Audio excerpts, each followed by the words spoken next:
Assalamualaikum warahmatullahi wabarakatuh. Selamat pagi anak-anak. Semoga kalian selalu dalam keadaan sehat walafiat. Kali ini kita masih dalam pembelajaran daring karena memang masih pembelajaran jarak jauh berkaitan dengan COVID-19 yang juga belum mereda. Maka kita harus tetap semangat untuk belajar meskipun belajar jarak jauh ya. Ya, kita berdoa dulu. Mari kita berdoa menurut agama dan keyakinan kita masing-masing. Silahkan berdoa. Bismillahirrahmanirrahim. Selesai. Semoga dalam pembelajaran kita kali ini tidak ada halangan apapun dan ilmu yang Ibu berikan akan bermanfaat bagi kalian.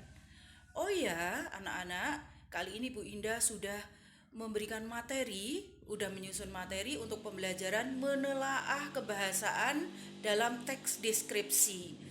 Nah, untuk itu kalian nanti bisa melihat video ini di YouTube atau materi di Google Classroom atau di Google Drive atau di Unison. Terserah kalian mau membuka di mana, nanti bisa di-download materi ini. Di akhir pembelajaran ini ada latihan yang perlu kalian kerjakan. Ada 2 latihan. Yang pertama adalah latihan tentang penulisan kata dengan huruf awal K, P, T, S. Jika mendapat imbuhan me, maka dia akan luluh dan me akan menjadi menasal. Ya, ada contoh-contohnya nanti. Kemudian yang kedua, yang nomor 2 adalah tabel tentang penggunaan dan penulisan kata depan dan imbuhan di itu berbeda. Nah, nanti perhatikan penjelasan-penjelasan berikut ini. Selamat mengerjakan, semoga menjadi anak yang pintar. Salam sehat dan semangat untuk pintar. Dah.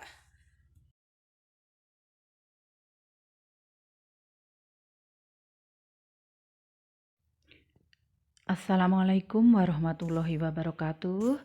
Selamat pagi anak-anakku yang baik dan cerdas. Pagi ini kita akan belajar tentang unsur kebahasaan dalam teks deskripsi. Tentunya kalian dalam keadaan sehat semua, bukan? Ya, semoga kalian selalu dalam keadaan yang sehat. Tetap semangat ya anak-anak, meskipun pembelajaran kita masih daring atau pembelajaran jarak jauh. Nah, kali ini kita sampai pada KD 3.2, yaitu menelaah unsur kebahasaan dalam teks deskripsi. Masih ingatkah kalian yang kemarin? Teks deskripsi itu adalah teks yang menyajikan informasi berupa gambaran tentang sebuah objek, peristiwa, atau hal secara rinci. Nah, teks deskripsi ini selalu detail. Ingat kan? Unsur kebahasaan dalam teks deskripsi itu sendiri meliputi 1. Menggunakan nomina atau kata benda. Nomina untuk menggambarkan objek yang ditulis. 2. Menggunakan kata bersinonim untuk menghindari pemakaian kata yang berulang-ulang dalam paragraf, maka digunakan kata atau kalimat yang bersinonim. Sering juga menggunakan kata rujukan. 3. Menggunakan kata penghubung atau konjungsi untuk menghubungkan kata dengan kata, kalimat dengan kalimat, digunakan konjungsi atau kata penghubung. Contohnya, dan, atau, sedangkan, meskipun, namun, sehingga, dan sebagainya. 4. Menggunakan kelompok kata atau frasa.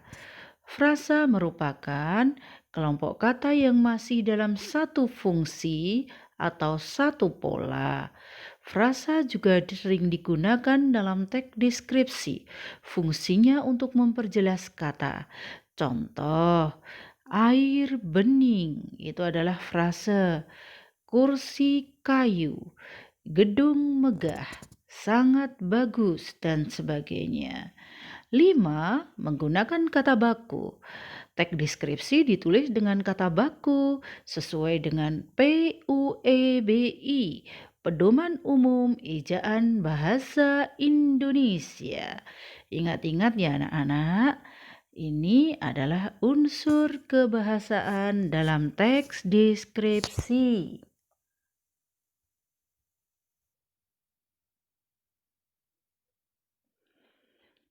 Kembali lagi anak-anak, kita teruskan sekarang dalam kata baku dan tidak baku itu, diantaranya ada penulisan kata yang diawali dengan huruf KPTS. Apabila mendapat imbuhan me, maka kata tersebut akan luluh. Nah, dan berubah menjadi me-nya berubah menjadi menasal. Kita lihat di dalam tabel. Contohnya, me ditambah dengan kuat, keras, kabar menjadi menguat, mengeras, mengabarkan. Me bila bertemu dengan kata berhuruf awal P jadi penuh, pendek, memegang menjadi memenuhi, memendek, memegang. Me bila bertemu dengan kata yang diawali dengan huruf T, tulis tanda titip menjadi menulis, menandai, menitip. Me bertemu dengan sukses, salam, sandar menjadi menyukseskan, menyalami, menyandar. Lihat semua anak-anak, nasal, bukan me kuat tapi menguat. Me bukan me keras tapi mengeras. Demikian juga me bukan me penuh tapi memenuhi. Bukan me pendek tapi memendek.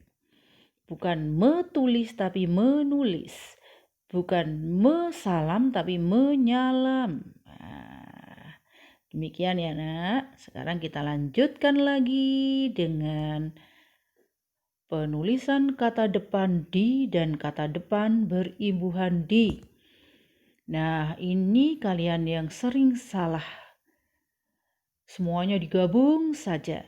Sebenarnya ada aturannya anak-anak. Inilah aturannya. Penulisan kata depan di ditulis terpisah dari kata yang mengikutinya. Di Jakarta, di Yogyakarta, di kelas.